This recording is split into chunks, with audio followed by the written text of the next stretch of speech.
Hey, it's Dr. Dunaway here with Chiro Strength. I got Hunter with me today, and what we're going to do is demonstrate some self-myofascial releases using some different tools around the shoulder. We're going to hit the main players, the pec minor, the levator scap, the posterior shoulder as a couple, and then the lat and serratus anterior. And this won't hit everything, but it'll hit a good amount of things, especially if you get overhead position or for some of these pressing and pulling motions that might be creating some pain or discomfort. Now, I like to use tools that are a little more pliable. That's a preference thing. You got an AccuMobility ball here and a yoga tune-up ball. Sometimes it helps to have a little larger ball, which you'll see when we're working with the pec. But here's how we're going to work with that. And Hunter, I'm going to have you go face down here.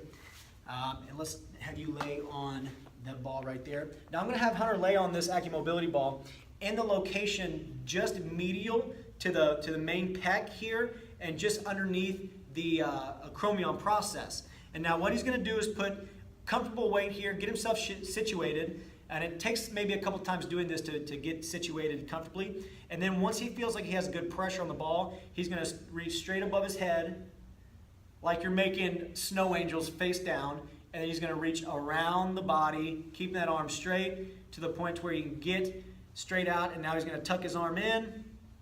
Good.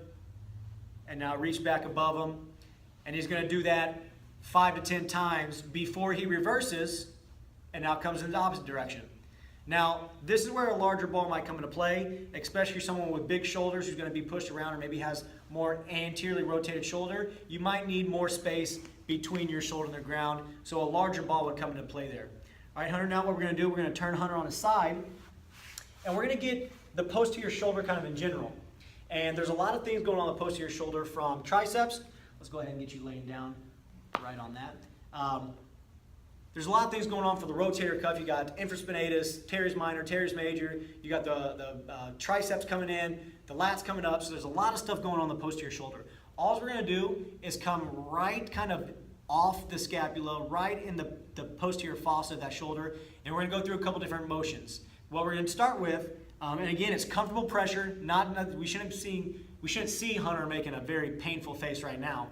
He might hear a little bit, but we're going to start with some external rotation and internal rotation. And we're going to do that.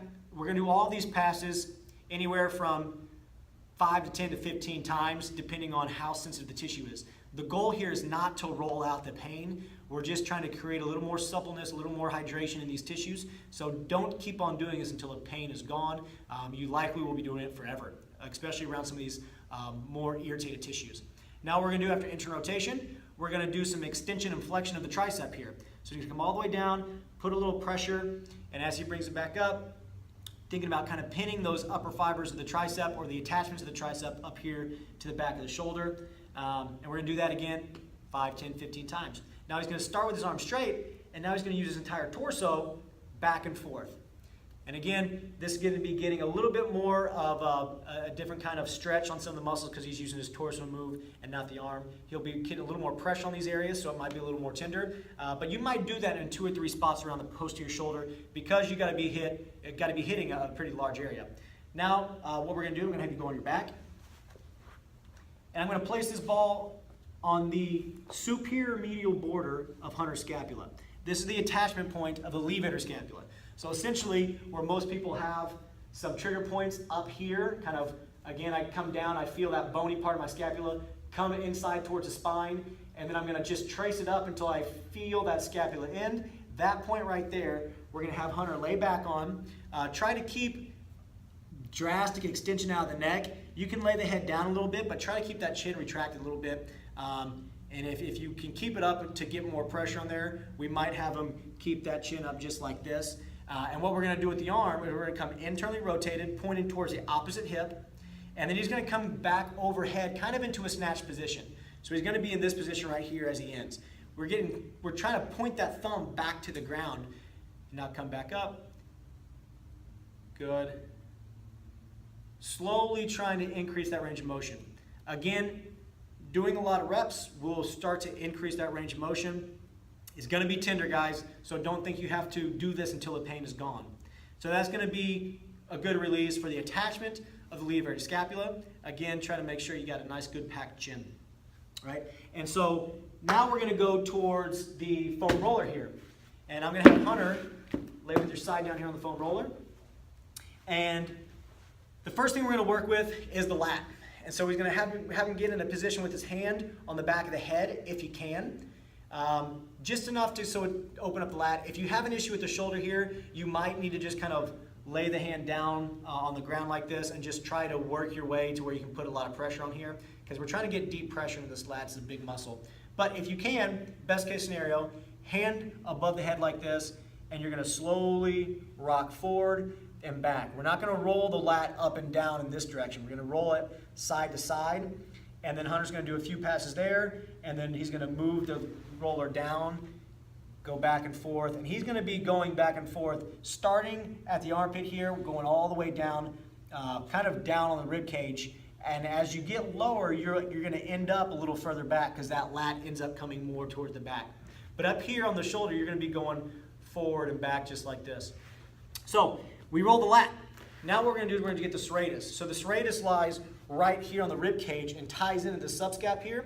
And so what we're gonna try to do is pin the serratus as you reach forward and get good protraction, and then come overhead just like this. So what Hunter's gonna do, he's gonna rotate his torso over a little bit, and he's gonna find that muscle, which is gonna be kind of right to the side of the pec. And once he feels it pinned, now he's gonna reach toward the camera. So reach as far as you can towards the camera, thumb up now, and now try to come overhead, keeping that shoulder pushed away from you as much as possible, really reaching away.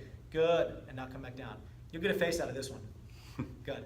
Again, reach as far as you can, thumb towards the ceiling, try to get overhead, and we're trying to peel some tension out of that serratus anterior, and the serratus anterior, the lat, the subscap, all that interface right there needs a lot of relative motion through there. Good. Good. So this could be up to a 10-minute routine on each side, and it's going to really loosen up the muscles from a standpoint of getting overhead like we said, or just getting opened up to be able to do dips or bench. Is going to be a really good way to kind of get the muscles around the shoulder girdle released. Again, do both sides. Don't try to roll the pain away completely. How'd that feel? Bad, but in a good way. Hurt so good.